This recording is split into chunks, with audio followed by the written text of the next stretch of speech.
Hello, everybody. Thank you for joining us today. I'm Christine from Job Adder, and you know what? We're going to get right into it. I think we're at the top of the hour here, and so we'll get started. You'll see we are joined by Barb Bruno and Rob Bruno from Job Adder. Those are the beautiful faces you see in front of you. Well, thank you. Thank you. Kind, you too. So we are super stoked to have everyone here. As I mentioned, our session today is overcoming talent shortages. I mean, if you're frustrated with your lack of qualified candidates or have experienced being quote unquote ghosted by candidates, then you're definitely in the right place to gather the tools you need for success. So let's go to the next slide here and just talk through a couple quick things to get us started. So first off, really great news. We are giving away 3 of Barb's books today for free to our attendees. Her book is called High Tech, High Touch Recruiting, which is really all about improving the candidate experience. So how can attendees win or actually be entered into a draw to win Barb's book today? Well, there's 2 quick ways.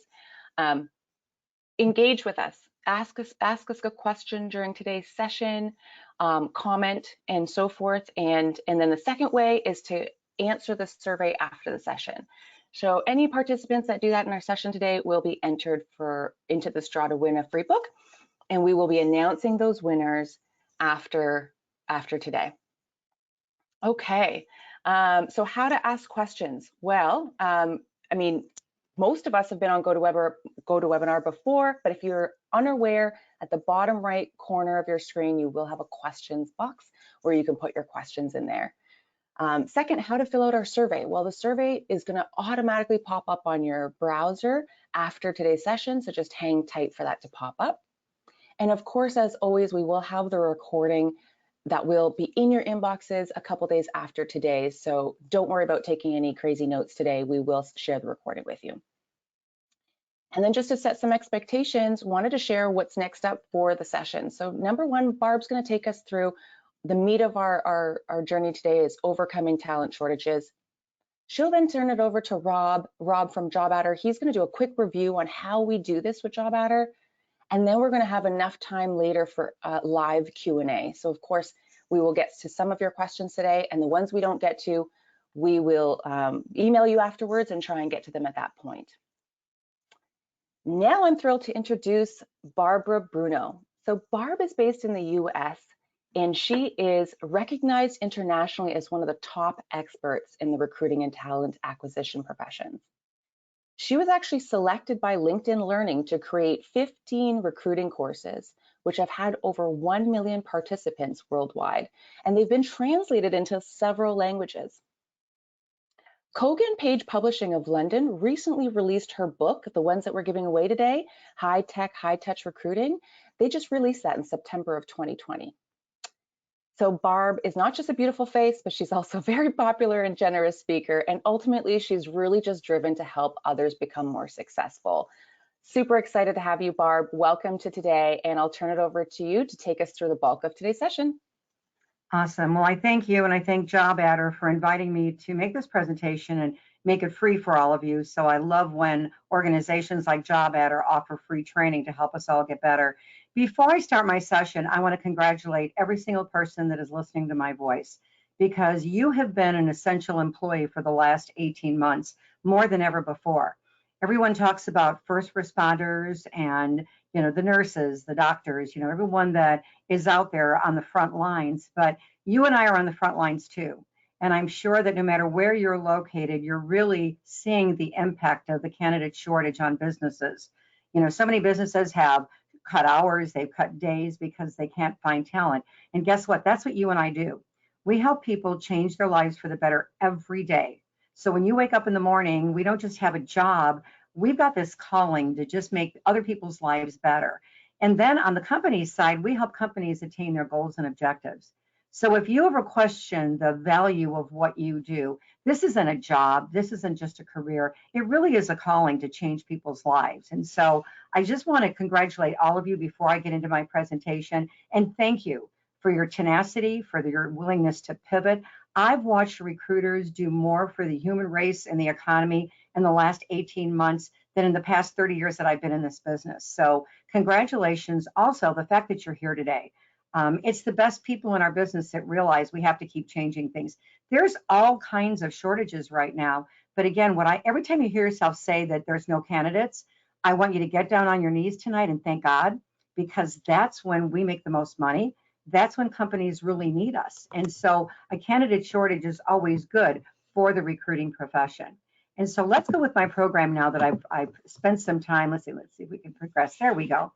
Okay, the competition again for top challenges is going to continue to increase, and there are new candidate challenges in realities and an escalation of problem areas, and timing is critical when you're attempting to hire new talent. So there's so much going on, and the competition for talent is going to continue to escalate. It's not going to get better. It's going to continue to get more challenging. Your hiring managers want you to present candidates who they're not receiving from website postings or job board ads. Just so you know, I do about 50% of my training for the staffing and recruiting profession. I do about 50% of my training for talent acquisition professionals and our end users, the hiring managers, the CEOs of the companies that need to utilize our services. And what they keep asking me over and over again is, when did recruiters stop recruiting? Like, why are we so dependent on job board ads and website postings? You know, we really should be out there recruiting. So during this webinar, I'm going to cover the following areas. Let's see the slides. I want to make sure that these slides are going to progress. My slides are not progressing, so if you go to the next slide. During this webinar, we're going to address the following: proactively versus reactive recruiting. How do you stop pitching jobs? How do you reduce problem areas and performance objectives, and the impact of timing? Next slide. Proactive versus reactive recruiting. See, the best talent to fill your openings are often employed. They have a successful track record, they're experienced, they've got credentials and the skills required by your hiring authorities, and they're very happy doing what they're doing. But most people do not intend to retire from their current jobs and are often open to listening about new opportunities that represent their next career move. And so when you and I are out there talking to individuals who are working, we don't want to present the exact thing that they're doing now. We want to talk to them first about, okay, what do you see as your next move? What does career advancement need to you? Whether you're an in-house, next slide, whether you're an in-house recruiter or a talent acquisition professional or a third-party recruiter, recruiting presentations must be made every single day. And I know you and I are under a lot of pressure right now. I have never, in the 30 plus years I've been doing this, seen so many jobs that we're all working on, so many open opportunities. But again, that's why I'm saying you've got to recruit every day, because recruiting is the primary way of attracting the quality people that you're going to place and your clients are going to hire. These candidates are not reading websites. They're not reading job postings. They're too busy doing a great job for someone else. However, if you attract these passive candidates, they're the ones that can hit the ground running and give your clients the best return on their investment. Initially, you have to understand you're a stranger. When we reach out to prospective candidates, we're a stranger they don't know or trust. If you take a high-tech, high-touch approach to recruiting, you will develop rapport that leads to trust. And I want you to think about something. Almost everybody you and I talk to, they've interacted with a recruiter. And sometimes they have a great experience, sometimes they don't. And so when you call them, they're coming to you with this past experience in their mind. And you have a moral and ethical obligation to always do the best job you can for each candidate you represent. I always say we can change people's lives for the better. We can also hurt someone's career. If we don't listen to what's important to them, we don't make a great match, we could really harm their career. And so we have that moral and ethical responsibility to do this job right. We have to arrive at work every day at a level 10. No matter what's going on in our life, we have to be working at a level 10 because we have people's lives in our hands. Accepting a new job, next slide, is one of the most important decisions a person can make.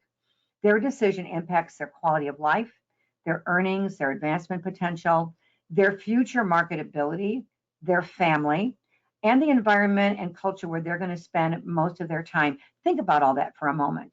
This is a very impactful decision on someone's life. And next to good health, money has the biggest impact on a person's life.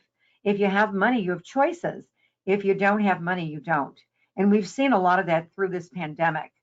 People that were financially doing okay could basically, navigate through this pandemic, were people that did not have financial stability. They've been suffering and still are suffering. Next slide. During your recruiting presentation, if you ask someone, who do you know, or if they can provide you with a referral of top talent, you're going to almost always hear the same answer: I don't know anyone. And I say a lot when people tell us that they don't know anyone, unless they're a troll living under a bridge, of course they know people. But remember, you're a stranger they don't know or trust. Next slide. So a more honest answer would be, I don't know or trust you. Why would I give you the name of someone? Why would I give you referrals? And also, the common perception when we're out there networking with people that are working, the common perception is we're asking them to refer their coworkers. So if you ask somebody, who do you know that's qualified? Who you know that's, outstanding? Who do you know that might be looking for a change? Most of the people that they're interacting with on a daily basis are their coworkers, and they're loyal to their current company. So if you ask me, who do I know? My first reaction is going to be, I'm not going to give you a name. Number one, these are my coworkers, and I don't want to lose them. And number two, I don't know if you're going to be a waste of their time or if you're going to really do something for them. So when people say, I don't know anyone, starting today, you're going to realize you asked the wrong question. So if any of you ever have anybody say to you, I don't know anyone, as of today's session, you now know you asked the wrong question. Next slide. This is where 6 words is going to change your life. If you learn nothing today at all from all the things I'm going to present to you, the one thing I really want you all to embrace, because this will give you many, many more qualified candidates to represent, many, many more referrals, and make you more successful. And so the only reason I train is so you can be more successful. That's what makes me happy. I love getting texts or emails, afterwards, telling me that, oh my God, I did this and it made such a difference in my life. Those 6 words that'll change your life are from your last place of employment. Because if you ask somebody, who was the best engineer from your last place of employment? Who was the best salesperson from your last place of employment? Who was the best nurse? Who was the best secretary? Who was the best accountant? Who was the best, controller? They can't say, I don't know anyone, because of course they know somebody. Everybody knows who the best people were from their last places of employment. And the great news about saying those 6 words, from your last place of employment, is this person has no loyalty to that past employer. They left.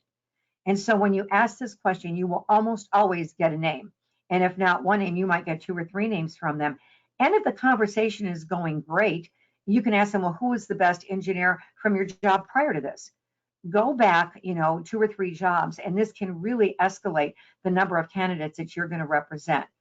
Again, there is no loyalty to these past employers, which makes it much more likely for you to get referrals. Next slide. Early in your presentation, I want you to share your track record of success in helping other candidates with similar experience to advance in their career. This is your brand and differentiates you from all other recruiters or talent acquisition professionals. It's interesting because I do calls for job seekers once a week, and I have anywhere from 2,500 to 3,500 job seekers on those calls every week. They don't know what I do for a living. They don't know who I am. It's just something I do once a week to help job seekers. And it's interesting because they complain about us all the time. They're always complaining about recruiters, and what they complain the most about is that we all say we're different and we all say the same things. When they ask us how we're different, we all say the identical same things.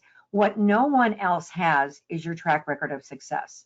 Your brand, your company has a brand. The companies you're representing have a brand. The hiring authorities you're representing have a brand. But what is your personal brand? Because the only thing your competition doesn't have, whether you're a talent acquisition professional or a third-party recruiter, is they don't have you. See, you are the differentiator in your company. No one else has you. And so what is your track record of success? I want you all to think about that a moment. So when someone is asking themselves a question, why should I return your call? Why should I return your in-mail or email? Why should I send you my resume or CV? What they're looking for is, how can you benefit me when you sound like the other 10 recruiters who called me this month? And so I want you to really think about, what is your track record of success? Because that's what will get returned: in-mail, email, your voicemail. And we've also got to quit pitching jobs. People are getting very upset with us pitching jobs to them and telling them that we saw their LinkedIn profile and they're a perfect fit for our client. See, when I talk to hiring authorities, when hiring authorities are using third-party recruiters, they just feel like a revenue source a lot of times. And when candidates get called by recruiters, whether it's a talent acquisition professional or a third-party recruiter, they feel that all you and I care about is the hiring manager in the company, that we don't care about them. And I've been doing these job seeker calls for 4 years now. Every week I do a job seeker call once a week. And it's interesting because the perception has never changed over the 4 years I've been doing this. They feel that all we care about is the company and the job we're trying to fill. And we prove that when we pitch a job before we find out what's important to them. We prove that when we don't share our track record of success, when we just go out there sounding like every other recruiter they're hearing from. Next slide. If I'm a project manager and you told me that you helped 17 project managers in the last 6 months advance in their career, I see the value in talking to you. So I want you to be very specific when quoting the numbers or the time frame, because this enhances your credibility. If you're talking to me and I'm a .NET developer, and you tell me that you've helped 4 .NET developers advance their career in the last 2 months, I want to talk to you, especially if you say, when will it be convenient for us to discuss what you see yourself doing next? You notice I'm not pitching a .NET developer job. I'm not pitching a project manager job if I place project managers. I'm not pitching a specific job right now. I'm merely saying I've helped other individuals advance in their career. What I would love to do is talk to you and learn what you see yourself doing next. And then I'd love to provide you with those same results. Because when you say, I take my direction from you, I want to know what's most important to you, and you share your track record that I've helped other people advance in your career, okay? To me, that makes me want to talk to you. Everybody buys on the approval of others. You always want to work with a winner. Next slide. If you're an in-house recruiter, the number of specific titles may be lower than a third-party recruiter who only specializes in a niche area. So quote the overall number of candidates you've hired in the past 6 months.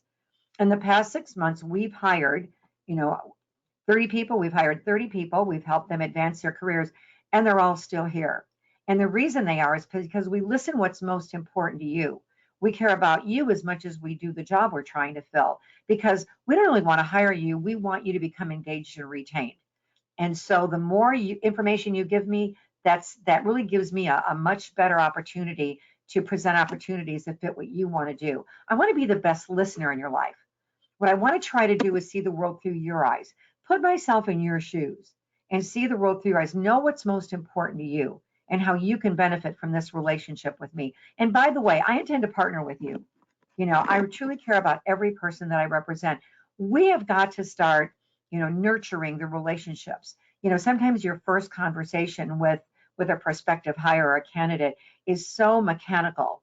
It's so routine that the person isn't feeling good about themselves. Let them talk about themselves in your first discussions, because then they like you better.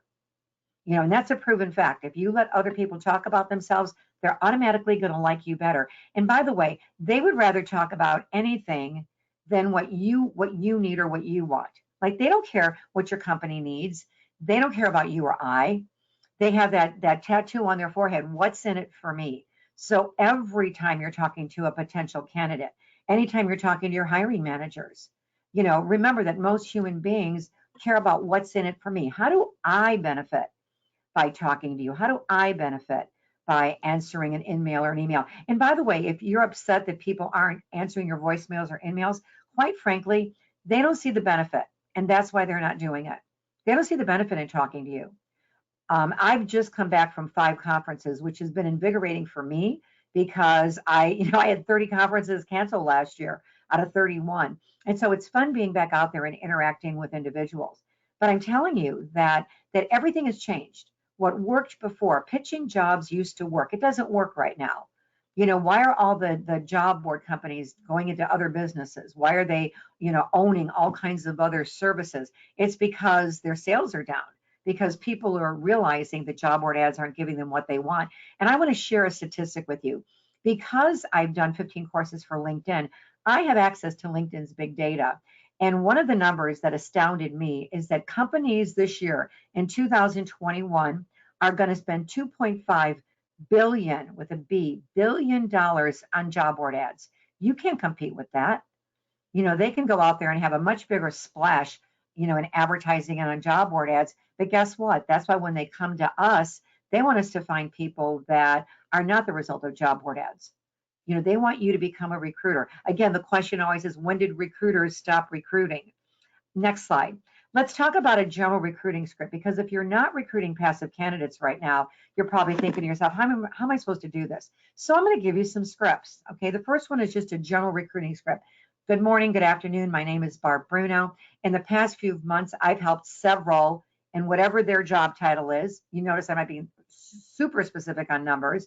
I've helped several, let's say, .NET developers advance their career and would love to provide the same results for you. When would it be most convenient to discuss what's most important to you in your next career move? It's very simple, but even your in-mail, LinkedIn came to me and said, why are your in-mail open, Barb? You've got one of the highest open rates of anybody we monitor, and I go, because I'm always focused on how I'm going to benefit them. I never sell in an in-mail. I never sell in an email. I'm uncovering what's most important to the other person. And that's why they open my in-mail and email. But you notice, I'm not pitching a job. I'm not selling anything to them. I'm just telling them that I've helped other people like them advance in their career. I would love the opportunity to see what they're doing next. And then you've got to get great at overcoming objections. I mean, we're not covering that in this session, but they might say to you, well, I'm not looking. That's fantastic, because I think out of the 17 people I've helped find a new job in the last 90 days, 16 of them weren't looking. And so I love to represent people that are working like you, that are happy, that are not in an active job search. But I learned most people are not going to retire from their current job. So they might keep their eyes and ears open. I can be your eyes and ears in the job market at no cost to you.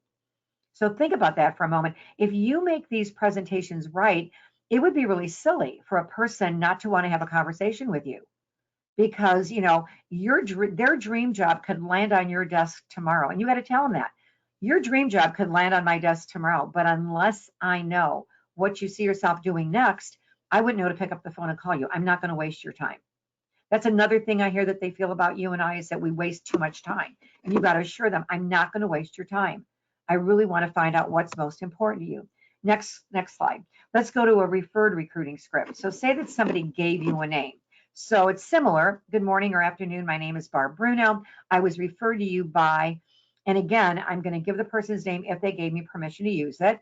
When I asked them for the name of the best .NET developer at their last place of employment, you were the first person they mentioned. In fact, one thing they shared about you was, because you want to let them know that, yes, you did get this name from somebody, they did share some information about you. I'd love to arrange a time when we could talk so I can understand what's most important to you in your next career move.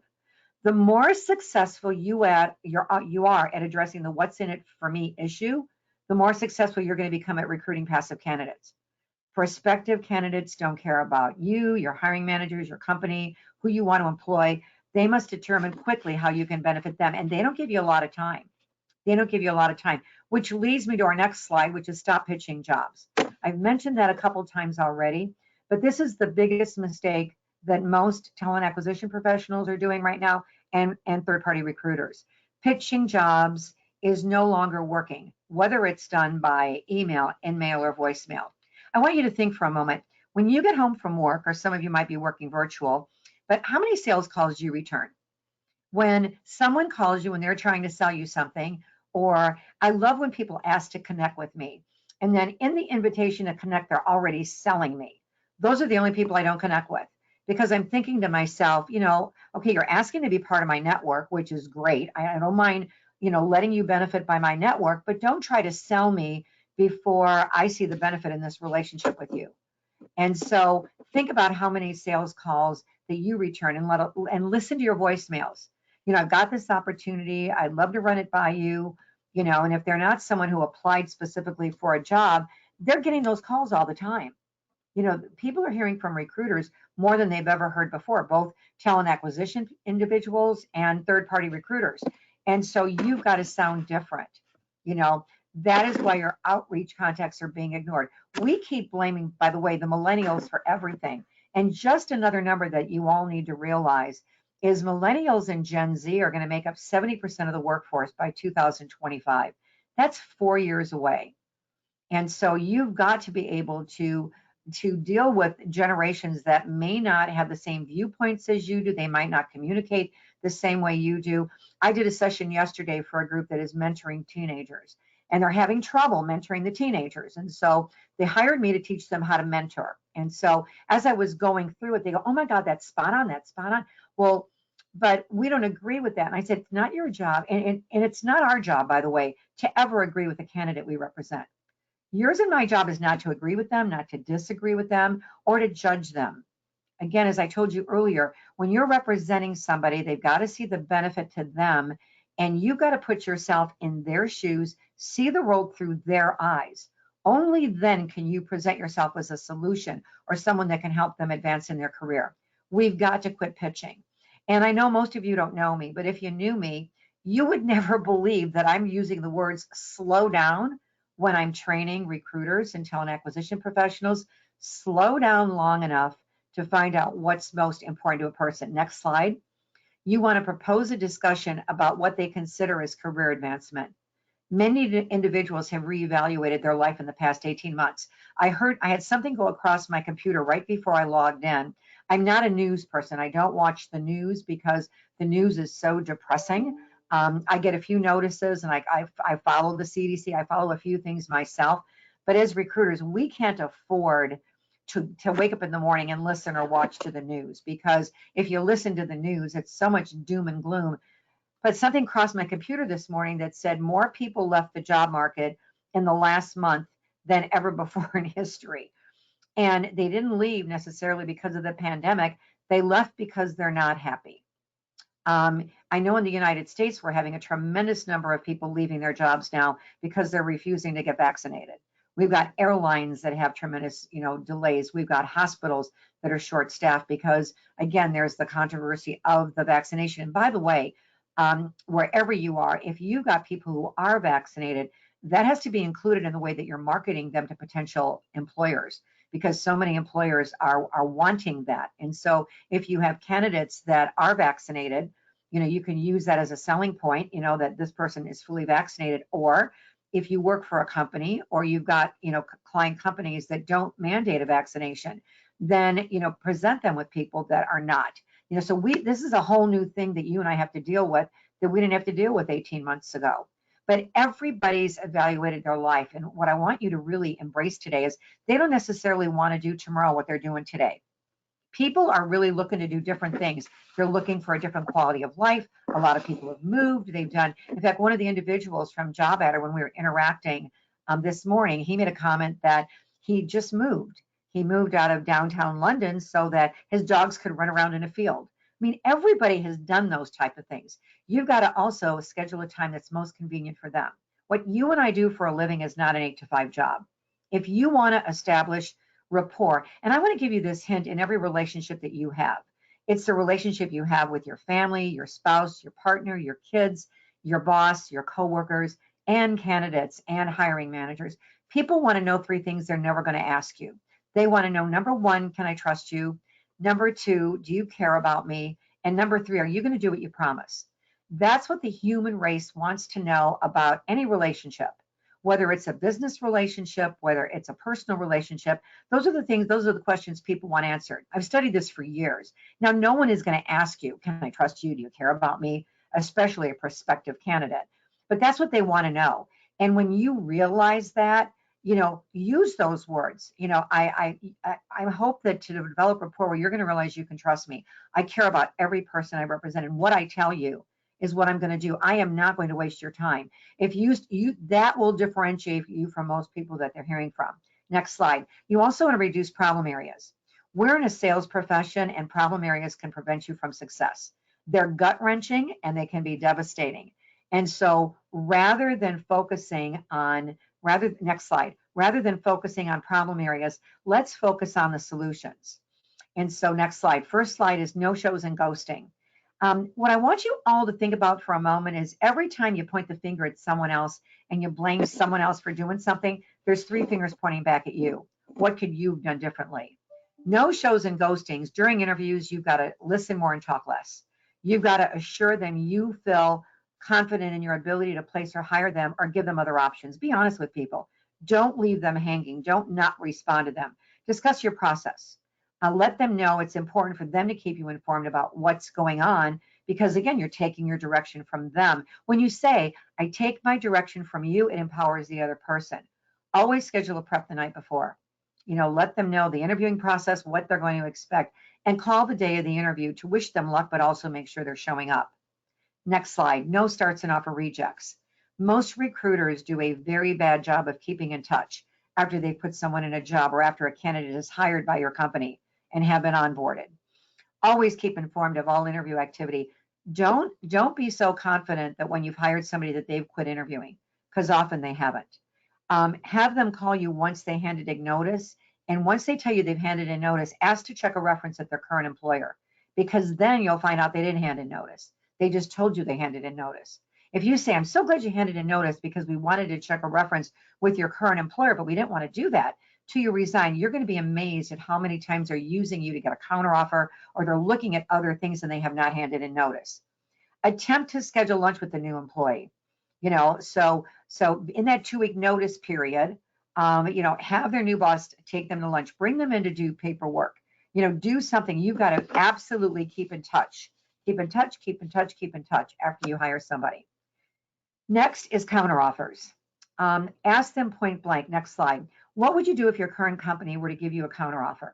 You're going to be shocked at how many people would say, well, I would consider it. And so what you want to tell them then is, go back and ask for your raise and promotion right now. Please do that right now, because I don't want to jeopardize the loyalty that you have with your company. It's almost like a married couple and one person has an affair, and maybe their spouse will forgive them, but they're never going to forget the affair. That's kind of a crazy example, but that's how employers feel when they know somebody's been out there interviewing. And so tell them, I don't want to jeopardize the loyalty and the relationship you have with your current company. Go ask for your raise and promotion. If you don't get it, come back to me. I'd love to represent you.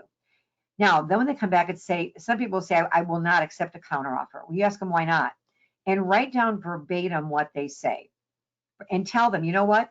I'm going to write down everything you're saying, because when you get a counteroffer, I want to read your words back to you. Well, number one, I'm not going to get a counteroffer. I'm not going to accept it. And yes, they will get a counteroffer, and sometimes they'll consider it. There is nothing more powerful than reading their words back to them. Remember when I interviewed you and I asked you if you'd take a counteroffer and you said there's absolutely no way? I want you to read that back to you.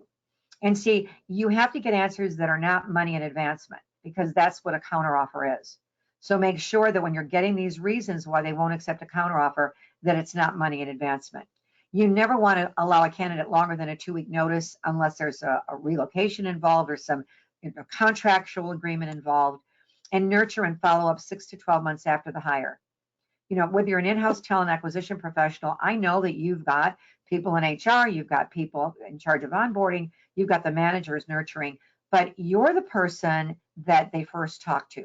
You're the person that convinced them to have you represent them. You got to keep in touch with them. And third-party recruiters, if you place someone in a job, I don't care if it's a direct hire, contract, I don't care what kind of job you're placing them in.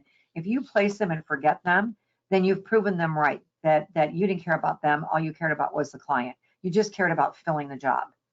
And we owe it to the hiring managers and clients we represent that we're staying in touch, so our candidates do become engaged and retained. Because you and I can prevent a little small issue from becoming a major problem that ends up in termination. Next, I want to discuss performance objectives. I started asking clients for performance objectives. This has to be maybe 9-10 years ago, and it changed the way I view what you and I do. When you obtain performance objectives, you're going to fill more business and you're going to improve engagement and retention. And so if you want to fill more business, if you want to have your candidates that you place and hire last longer, ask every hiring manager for 5 performance objectives when they give you an open rec. Can you give me 5 performance objectives? And if you've never done this before, they're going to go, what do you mean? How are you going to evaluate this person in 6 or 12 months? When I started doing this, what I noticed was a tremendous disconnect between the specs on the job requisition and how they were going to evaluate my candidates. And I've had it happen where after 6 months or a year, the candidate comes back and said, I just got a not good evaluation, but what they're evaluating me on wasn't even part of my job. When you ask to get 5 performance objectives, you know how the person is going to be evaluated. And you know that long laundry list of skill sets that everybody gives us to match? There's going to be a disconnect. You're going to be able to eliminate some of the things on the list. And when you look at how your candidate is going to be evaluated, You might add a few things. Well, if you're going to evaluate them on this, wouldn't they need the following in order to, like, I want you to come back and say, best hire I ever did through you. God, are they doing a great job? Love that person. So in order for me to do that, I need to know how you're going to evaluate them in 6 months or a year. And then you not only get them to share that with you when you're recruiting, but you share that with their direct report and you share it with the candidate. I've had people interested in a job, and then when I told them how they were going to be evaluated, they withdrew themselves. I don't know that I like that, but I'd rather know now than to have them turn over. And so performance objectives will change your life. You've got to ask for performance objectives of every requisition that you write. Next is the impact of timing. Timing has a great impact on candidates, on hiring managers, and on your ability to consistently hit your goals. Next slide. So let's start with you. I want you to consistently ask yourself, is this best use of my time? Ask yourself that throughout. In fact, I have that right on I'm on my laptop right now, and at the top of my laptop, there's a little sign that says, is this best use of your time? I always ask myself that, because once, you get 80% of what you're doing from 20% of what your actions are. And so once you've identified your top talents and what do I do that really gives me results, every week you want to spend more time in that area, fine tuning those skills that are really giving you results. And so every day you want to ask yourself, is this best use of my time? Next slide. Planning is the only answer if you want to go from good to great. If you want to be one of the top producers in your office, if you want to fill more job requisitions than anybody else, you've got a plan. Because without a plan, the urgent things are going to overcome the important. Because you and I have people on both sides of our sales, which makes interruptions a certainty. And it's interesting because, I had days where I would come in and the phone calls, the incoming phone calls or the incoming email would just shut me down. I'm all of a sudden handling all these urgent things, and the important things that I wanted to do don't get done. It's 4 or 5 o'clock and I'm looking and going, oh my God, I didn't do anything I planned to do today. Planning, if you don't feel you have enough time, planning is the answer. And to be very honest with all of you, I fought this for my first 10 years of my career. I said, you're not a recruiter. We can't plan. We have people on both sides. We can't plan. And then somebody said to me, Barb, if you plan, you're going to get more done. And they were right. Now, if you're not a planner, this is what I want you to do first. Next slide. Start tomorrow by listing 6 priorities daily. These actions are not optional. They're mandatory. So make a commitment to complete them before you leave work. A great first step, and this is just a great first step that requires you to force yourself to develop the habit of planning. Too often we're controlled by incoming calls, incoming email, that type of thing. I want you to be proactive. Take charge of your career. Write out a plan. These are and start out by just tomorrow, start listing. These are the 6 things I'm going to do, the 6 top priorities I have that I'm going to finish tomorrow, and I'm not going to leave work till they're done. And these are 10 outgoing calls I'm going to make. Start controlling your life by proactively taking charge. Control your life by your outgoing calls, not sitting there waiting for the incoming calls. Next, to determine your client's time frame, get a specific target date to fill, not immediately or yesterday. Identify the problem that exists as a result of the job being open and request 3 interviewing times, because that assures that they're going to interview your candidates. And I had a company call us last year before Thanksgiving and say they had to get somebody on their payroll before the end of the year. And I said, well, then you can't hire people that are employed. And they go, no, we've got to get this done. We got to pay your fee. We want this all done before the end of the year. So I said, we got to combine interviews. We figured out how to do it. When they went to get the first interviewing time, they came back and told me January 7th. And I said, but you needed to fill this job before the end of the year. And they went, oh my God, nobody is available to interview. How many times have you worked on a requisition and then all of a sudden you can't pin your hiring managers down for interviews? When you get interviewing times from them, they're committing to interview your candidates and you're committing to find them people. And so it's just a great way to figure out what is the hottest business that you need to work on. Next slide. You also have to be aware of your candidate's time frame. And by the way, that changes. If you move too slow or too fast, your candidate will not accept an offer. And this is another one of those important nuggets that I want you to really think about adapting. Every subsequent conversation you ever have with a prospect, you start out in the same way. Same question. Has anything changed since the last time we talked? Because their time frame could change, their priorities could change. It's amazing what can change from one phone call to the next. Timing has to be right for both your candidate and your hiring manager. If one's timing is off, it's not going to happen. Next slide. When you proactively recruit, when you stop pitching jobs, when you reduce the problem areas and start obtaining performance objectives for every job you write, and you realize the importance of timing and hopefully embrace planning, you will dramatically increase your success. I guarantee it. So now I'm going to turn the floor back over to Job Adder, and then I'm going to be opening for questions and answers soon. So please hang in there. I'd love to answer your questions. Thanks, Barb. Really appreciate that. This is Rob from Job Adder here. So I'm just going to go through very briefly some slides on Job Adder and how we're helping with sourcing that talent. So next slide, please. Just a bit of a brief introduction. So Job Adder is a cloud-based recruitment management platform. So anything from receiving a requisition from a hiring manager all the way through to offering a candidate position. So just a few key facts in here. So we have 4,000 customers globally with a 98.9% client satisfaction rate. And those clients are dotted all around the globe. We have offices in the UK, the North America, New Zealand, and our HQ in Sydney. And we are backed by an $11 billion company. And our maturity, we've been around for about 10 years, so we're really well versed in all things in-house recruitment and how recruitment tech can really make a difference in your business. So why do people love using and love Job Adder? Well, firstly, award-winning support. Our support is 24 hours a day, 6 days a week, based in the UK, the US, New Zealand, and Sydney. And it's a follow the sun model, right? So at any time of day you want to raise a support ticket or a call, there'll be someone there to help you. And that's pretty unrivaled in this marketplace. Secondly, our flexible contracts. Our standard contract length is a 30-day rolling subscription.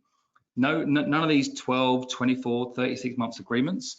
We do 30-day contracts for a number of different reasons. First of all, we want to give you the right to actually walk away whenever you want to. And actually, it's just the way the world is at the moment. You know, Netflix, Spotify, Amazon Prime, most of us are in subscriptions that last 30 days, meaning you can leave and come back whenever you want to have the liberty to go whenever you want, and really takes the risk off a major investment. Thirdly, we're reducing time to hire, in some cases here in the UK, by up to 13.4 days. So if you think about 13.4 working days, that's nearly 2.5 weeks of reducing that time to hire, relieving that pressure, so you can, as Barb said earlier, be more proactive in what you're doing. Next point there, the user experience in our mobile app. So Job Adder, we just make software that people love to use and that's easy to use. And the easier something is to use, the more likely a human being is to do it, right? And that kind of goes on to one of my kind of final points here is product innovation. So we are relentless in innovation. It's one of our key pillars. Technology doesn't stand still, it just continues at a rate of knots, right? Ever since we've started this webinar, technology has now moved on, and that's what we want to do, and we want to continue to strive to give you the best, simplest, easy technology to reduce that pressure internally, all with a flexible 30-day contract. And the integration of marketplace partners, we can touch on in 2 seconds, but next slide, please. So just on that, our marketplace, we have over 200 partners in our marketplace. A lot of sourcing partners in there, global providers, anything from, you can say, Seek Talent Search there. And one of the most recent ones we've done is a full-blown global agreement with LinkedIn Recruiter, which you can see there in the middle of the screen. And this will enable you in Job Adder to view all the history of candidate interactions, as well as send and view emails. So you've got one source and one platform of the truth. And you can also take candidates from LinkedIn and easily push them into the Job Adder platform. So it really does save you a huge amount of time. And there are various other sourcing partners that will enable you to gain those rich talent pools we want to kind of touch on in a few seconds. But next slide, please. So starting with Job Adder. So look, the candidate application process. So I'd ask every single one of you in the in-house team is, what is your employee value proposition? So as an example, if you've got a positive experience with, so if an employee's experience is positive, we want them to shout about it, right? It shouldn't just be having a great time here. We want them to shout about it. So have them create videos to put on your website or careers pages to see it's such a vibrant place to work. Similarly, if it's a bad experience, obviously we want to kind of address that pretty quickly. Have you ever applied for a job on your own site, and how easy is it? You know, we can see here that 90% of people use their mobile to land that dream job. So it's a classic example, right? In my personal life, my wife's pretty annoyed at me at the moment because I've ordered some new golf clubs. I actually did that on my phone. But on my phone, I went to a particular site. I was on there. They had the best price. Okay, great delivery. I went on there. I had to turn my phone over, pinch the screen, navigate around it. And I was like, do you know what? After 5 minutes, I was so frustrated and bored. I actually got off that site, went onto a mobile friendly one, paid £20 more, 10 days more delivery, but I just paid for the convenience because it wasn't a great experience for me. So I'd encourage every single one of you to look at how an employee, or how would you apply for a role on your site. Just like one of our clients we have to the right here. It's really simple, it's really easy. We're not asking for heaps and heaps of fields to be filled in, because guess what? People are too busy, they won't do it, and they'll just go on to other things. It's really quick and simple to do. Next slide, please.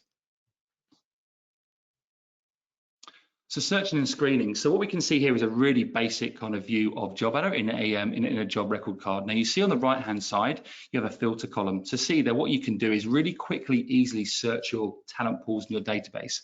That's one thing it was one of the things that's really strong about job adder is, as Barb alluded to, some of the best candidates may not be on some of the platforms you're looking on. They're going to exist in rich talent pools that you already have in your organization. So why don't we start looking there first? Because maybe it's not easy enough, or it's clunky, or they don't exist in there, etc., or whatever. But with job adder, it's really easy to do that. So as an example here, when you have a job on for a propulsion development engineer, you can have a save search, view your folders or talent pools, etc. On resume, Boolean keyword search throughout the platform, how far they're away from a certain postcode or proximity or zip code. Also look at different custom fields. Are the right documents on there? Are those documents in check for them to be placed? And previously hired. It's a lot easier to hire someone if you previously hired them in that particular role, particular job. So it's really, really simple. And it gives you a really, really clean, easy view of the candidate, where you can see all the interaction on LinkedIn Recruiter, etc. in there. So finally, what are the benefits of using job adder? So firstly, sourcing. So you can easily access easily access active and passive candidates. As I said before, our software is just designed to be really simple and easy to use and get to those candidates quickly. So if a requisition comes in or somebody resigns, you want to backfill, rather than having to start again and trawling through, folders full of CVs or going into external sources, you've got rich, vibrant talent pools which you can call upon straight away, which you've nurtured, which are going to have people there that are going to be receptive to speaking to you.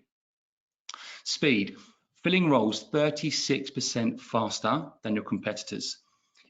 We are in a candidate short market, right? A good candidate comes on, they're not going to be around very long. So we want our clients to be able to get to them very, very quickly. And we're doing that 36% faster than our competitors. Cutting costs, reducing advertising spend by up to 65%.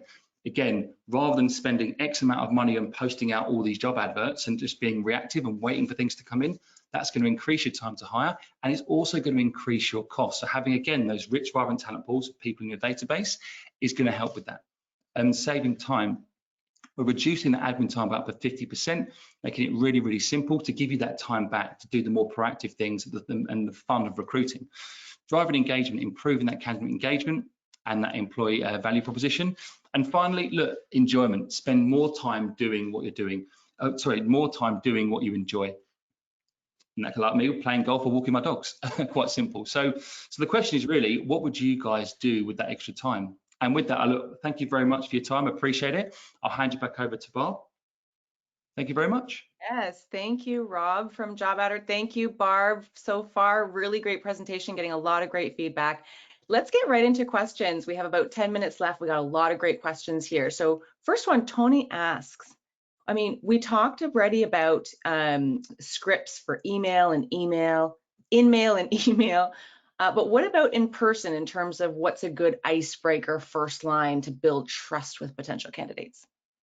I think you have to go out there and, we don't want to beat around the bush. The reason I'm calling you is because I've helped similar people like you advance their career with experience similar to yours. I would love to know what you see yourself doing next. Get right to the point.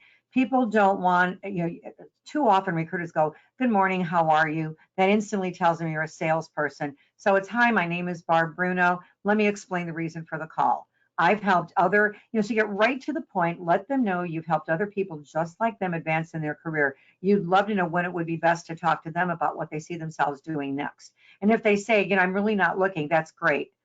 Because most of the people I represent are not looking, but I've also learned most people don't intend to retire from their current job. So, anytime you get an objection, write it down and then role play how you're going to overcome it the next time. You've got to become great at overcoming the 10 or 15 common objections we get all the time, but short, sweet, to the point. Great. Thanks for that. So Matt's question, I call it a great clickbait question.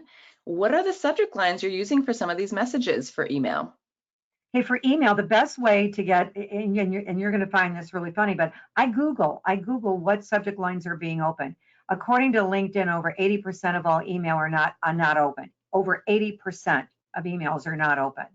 And so, people look at the subject line. Think about yourself. What subject lines do you click on? When I send an email, I always put my last name, Bruno, and then I put the email. And I make it very easy for my clients to find, like if I'm submitting a candidate, I put the candidate's name in the email. And every time I send an email, I change my subject line to reflect the email that they're now getting. So they don't have to go through 7 or 8 emails to find the email they don't want to get from me. But I found out that in 2020, one of the top subject lines was worst advice I ever got. And when I told my team I wanted to use that for a promo for our training company, they go, Barb, you're not negative. That's a negative title. I said, listen, Google said this had one of the highest open rates. Let's just try it. So I put worst advice you ever got. And then, of course, I was talking about sometimes you hear that you can't spend money on training or whatever. And we had the highest open rate we've ever had. Now, I would have never picked that subject line, but I'm not going to argue with statistics. So if you go on Google and Google what subject lines are most open or what do you open, it's got to be compelling to your audience. It can't be just something, and it can't be about you. It's got to show that person why it's going to benefit them to click on or why it's going to get their attention and not sound salesy. And so Google the most open emails. That's the best way to find them. Great. Thanks, Barb.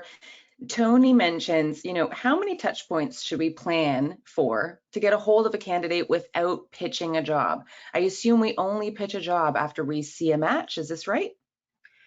No, you don't. You're not matching first. See, that's the mistake that we're making. You can't match until you find out what's important to them.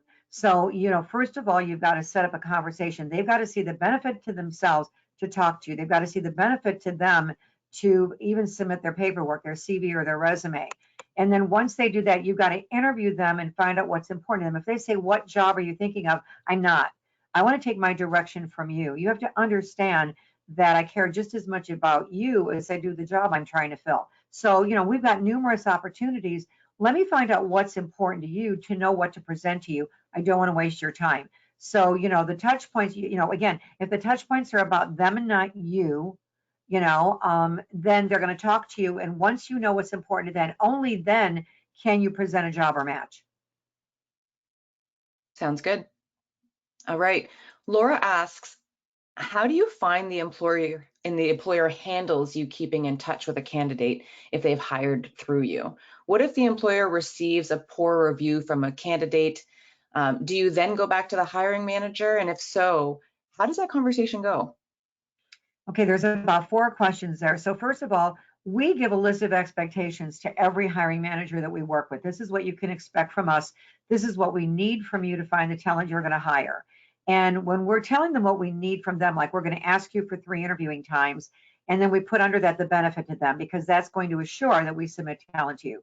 We're going to ask you for a target date to fill, because now we're not going to start too soon or start too fast to lose people. We're going to keep in touch with you. And when you're talking to your clients, when you're doing the follow-up with your hiring managers, you're asking them about the candidate. You're asking about the interaction with the candidate. We've got to nurture and follow up. You can't just fill jobs. And for so many years, that's what you and I have done. We have filled jobs. We have to become workplace experts. If your interviewing processes are killing your ability to find top talent for them, you've got to suggest, have you thought about just a screening interview and then a panel interview that can eliminate 2, 3, 4 interviews? You've got to position yourself differently. So if you want to check in on what's going on, that's all your follow-up and nurturing process. And if you don't have one, you have to develop one. And so you don't ever have to wonder if your hiring managers are talking to your candidates. You're talking to them, so you know the feedback on a candidate. And if there is any issue, like you've got to, how's the candidate doing, what's going on, you should have known that there was a problem before they ever did a performance review, because you've been talking to this person. So if there's an issue, then you want to go back to the candidate and you want to be that intermediary, because again, we're judged not on the jobs we fill, but the candidates we put in jobs that stay and get engaged and are retained by our hiring managers. Long answer, but it was a long question. Awesome. All right, Gavin asks, first of all, he mentions it's been such a great, insightful session, so thank you. I think candidates are happy to engage on WhatsApp, but what's the general consensus in liaising with clients on WhatsApp, especially for HR? They're not the decision makers and they love to record emails. Any insight? Again, you know, everybody's viewed HR as the villain a lot of times, that, you know, they're screening out your calls. You can't get through to the hiring managers. And I often will start, I'll call the CEO before I'll call anybody first, just because I learned the higher up I go, the better chance I have of ending up representing that company. But HR is more needed than ever before, and they're not losing their power and their credibility. They may not be a hiring authority, but they have a tremendous impact on if candidates are interviewed, you know, if they're putting your people forward in that. So we've got to form relationships at many different levels within an organization. And I communicate the way a person wants to communicate, but I do tell them, I want to be the best listener in your life. I would like every third contact that you and I have to be a phone conversation.